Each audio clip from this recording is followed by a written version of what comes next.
আমার কাছে আমার স্ত্রীর চুল খুব ভালো লাগতো। বেশ লম্বা চুল ছিল ওর। কথা বলার ছলে আমি মাঝে মাঝে ওর চুল ছুঁয়ে দেখতাম।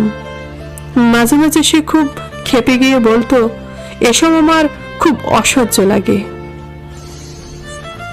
আমি ওর চোখে মুখে বিরক্তি দেখতাম। সেই বিরক্তি আসলে সত্যিকারের বিরক্তি না।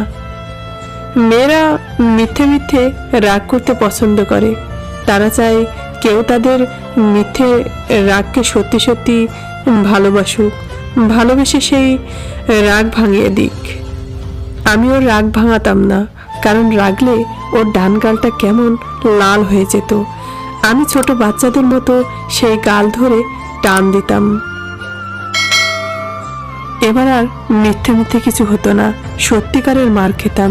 একেবারে এলোপাথাড়ি কিলঘুষি। কিলঘুষিতে আমার অবশ্য সমস্যা ছিল না, কিন্তু তার হাতে থাকতো মারযন্ত্র।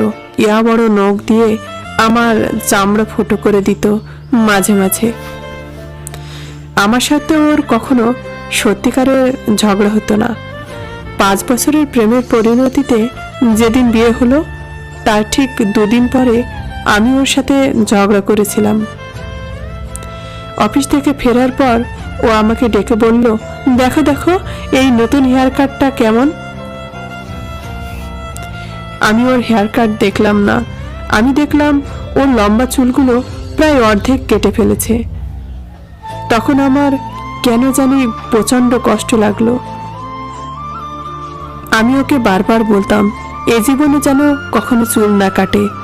আমার সেই রাগ ভাঙাতে ওর 2 দিন লেগে গিয়েছিল। শেষে ওর সাথে রীতিমতো আমার একটা চুক্তি হলো, এ জীবনে ও আর কখনো চুল কাটবে না। ওর মাথার চুল একদিন মেঝে পর্যন্ত পৌঁছবে। আমি সেই চুল ধরে ওর পেছন পেছন হাঁটবো সারাক্ষণ। সব ভালোই চলছিল। আমি প্রতিদিন অফিস থেকে ফেরার সময় একটা করে বেলি ফুলের মালা নিয়ে আসতাম। আস্তে করে ওর খোপায় পরিয়ে দিতাম। ও কপাল কুঁচকে বলতো, উফ, প্রতিদিন এগুলো আনো কেন? মনে মনে কিন্তু ঠিকই খুশি হতো। আমি সেই খুশি দেখতাম ওর চোখে। ওর চোখ দুটো মাঝে মাঝে আনন্দে টলমল করত। গত বছর জানুয়ারি মাসের 12 তারিখে আমি ওকে নিয়ে বাসার কাছেই একটা হসপিটালে যাই ব্লাড ডোনার করার জন্য। কোনো একটা কারণে ডাক্তারও রক্ত নিল না। আমাকে বলল আমি যেন ওর একটা ব্লাড টেস্ট করাই। আমি ওর ব্লাড টেস্ট করালাম। এক জায়গায় না, 3-3টে জায়গাতে টেস্ট করালাম। ওর মিথ্যে মিথ্যে করার রাগের মতো এই রিপোর্টগুলো মনে হয় মিথ্যে ছিল, কারণ আমি বিশ্বাস করতাম না ও ভয়াবহ এক ক্যান্সার সাথে নিয়ে বেঁচে আছে। আমি কিছুতেই বিশ্বাস করতে পারছিলাম না।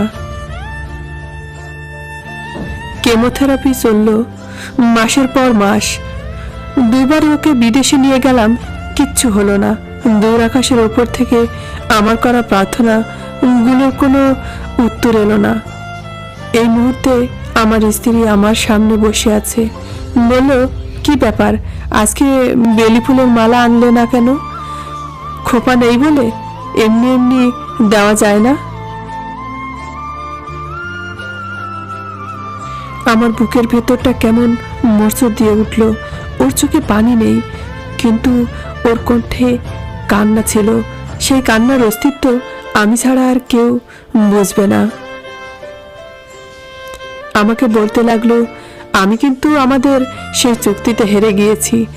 বলেছিলাম কখনো চুল কাটবো না। দেখো আজ আমার মাথায় কোনো চুল নেই, আমাকে ক্ষমা করে দিও। আমার কথা বলতে কষ্ট হচ্ছে, একটু ডাক্তারকে ডাকো না। আমি দৌড়ে গেলাম। সে যাত্রায় অক্সিজেন দিয়েও ঠিক হয়ে গেল। আমি সময় মতো মিরাক্কেল বিশ্বাস করতাম। আমি ভাবতাম একদিন অফিস থেকে ফিরে এসে দেখব কিছু একটা বদলে গেছে। একদিন অফিস থেকে ফিরে এসে সত্যি সত্যি টের পেলাম আমার স্ত্রীর সাথে আমার শেষ কথা বলা হয়ে গেছে আজ সকালেই।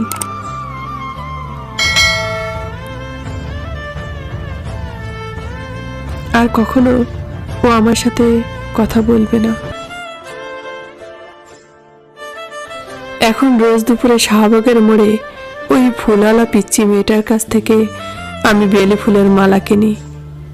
তারপর রাস্তার মাঝখানে দাঁড়িয়ে বেলে ফুলের মালাটা মুঠোয় ধরে বাচ্চাদের মতো চিৎকার করে কাঁদি। রাস্তার মানুষগুলো খুব সম্ভবত আমাকে পাগল ভাবে, তাতে অবশ্য আমার কিচ্ছু যায় আসে না। সৃষ্টিকর্তার কাছে প্রার্থনা করি, পৃথিবীর সব ক্যান্সার নিয়ে বেঁচে থাকা মানুষগুলোকে এক নিমেষেই সুস্থ করে দাও।